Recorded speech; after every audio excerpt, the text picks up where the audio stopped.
Howdy y'all, and welcome back to another episode of SmoothBrainEDH, where we make the smoothest plays with the biggest brains. This week, we're showing off some of our personal decks that we'd like to exhibit. So let's get to those deck techs.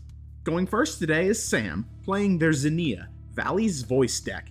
This deck's trying to mix some babies, or just play a bunch of creatures with base power 1 to make Zinnia huge and swing for big damage. Going next is Tanner on Sidar Jabari of Zalfir. It's everyone's favorite mechanic, Eminence. Well, it's arguably the most fair Eminence commander at least. Sidar Jabari is a Kindred Knight deck trying to turn Knights sideways and maybe reanimate some Knights when Sidar Jabari connects. Third is Matt, who brewed Hearthhull, the World Seed. It's Jund lands, but in space! Matt's going to go boldly where many people have by playing and sacrificing a bunch of lands for value and burn. Last up is Ethan on Anim Pakal, 1000th Moon. Ethan's trying to put some 1/1 counters on Anim, attack, and then have Anim spit out some goobers so that he can smash face with. We're about to get to the game, but real quick, give us a like and let us know down in the comments section which deck you're rooting for. We got our links to our socials and our deck list down in the description below, as well as our public Discord. Thanks to all our YouTube members, we really appreciate your support, and if you'd like to support us further, please consider joining. Our channel is partnered with Dragon Shield, so if you want to pick up any new sleeves or other Magic-related product, check out the affiliate link down in the description below and use that code SMOOTH5 for 5% off your entire order at checkout. Now, let's get to the game. It looks like Ethan wins the die roll. He'll start off with Exotic Orchard and pass. Also, I apologize, I'm a little sick. My voice probably sounds weird.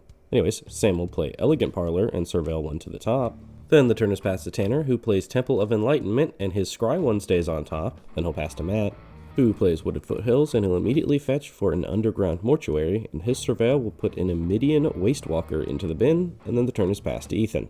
Ethan will just play Boros Garrison and bounce Exotic Orchard, then he'll pass the turn. He has to discard its Cleansing Nova. Now on Sam's turn, he'll play an untapped Misrise Village, and then cast Mind Stone and pass to Tanner, who will play a Command Tower, then cast his Conjurer's Mantle, then he'll pass to Matt, who will just play a Command Tower and pass to Ethan.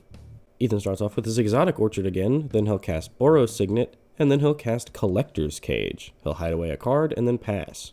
Sam will play Scalding Tarn, and he'll fetch for an untapped Hollowed Fountain.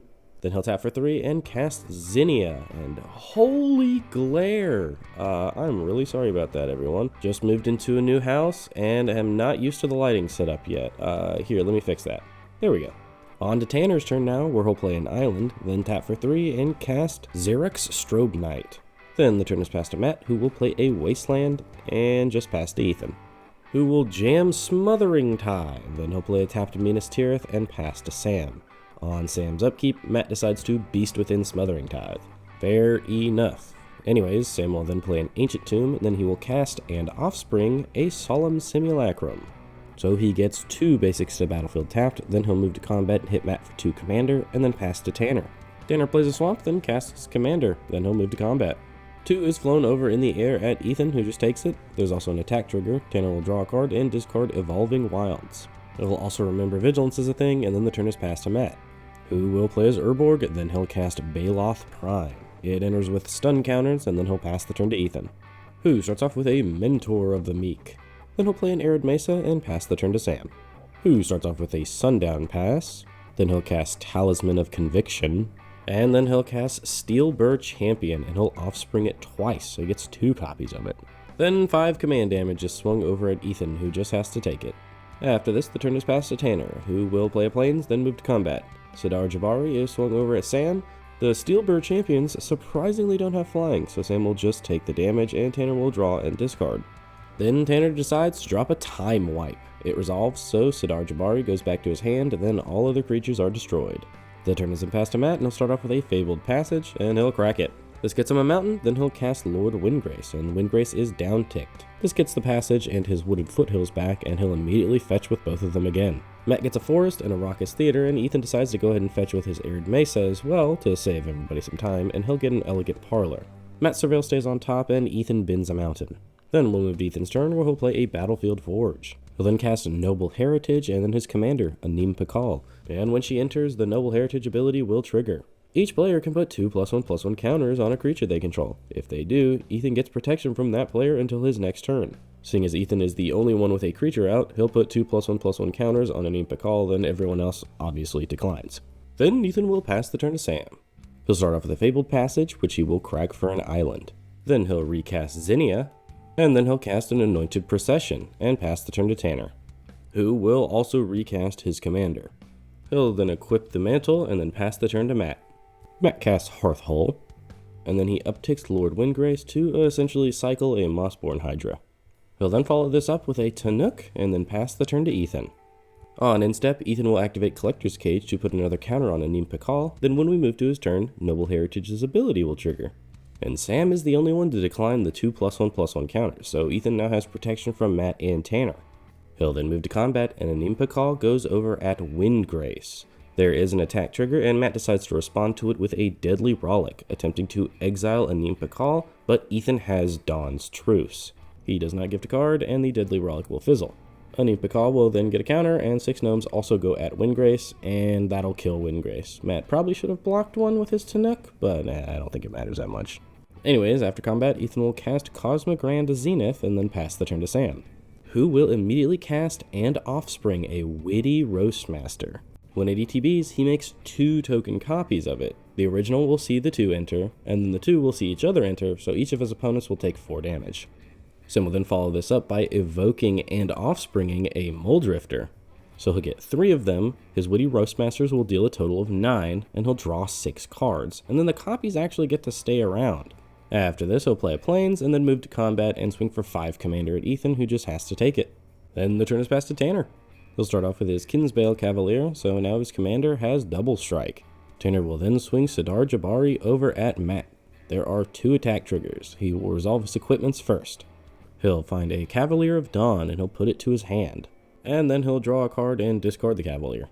So Matt will take a total of 14 commander damage here. And Tanner only has 1 creature return, so he returns the Cavalier to the battlefield. And when it hits the field, he'll destroy Anointed Procession.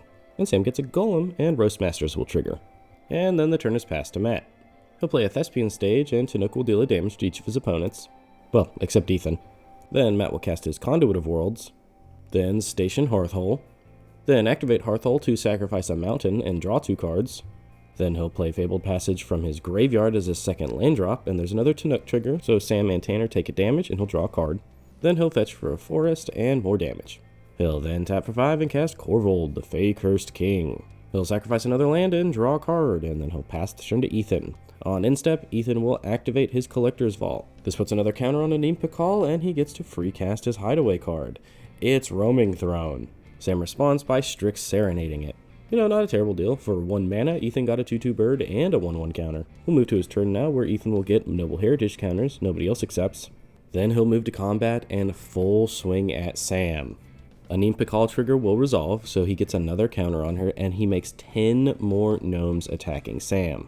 Sam puts a Golem under Anim Pakal and a Moldrifter underneath a 2/2 bird. Then before damage, Ethan will cast Great Train Heist, Max Spreed.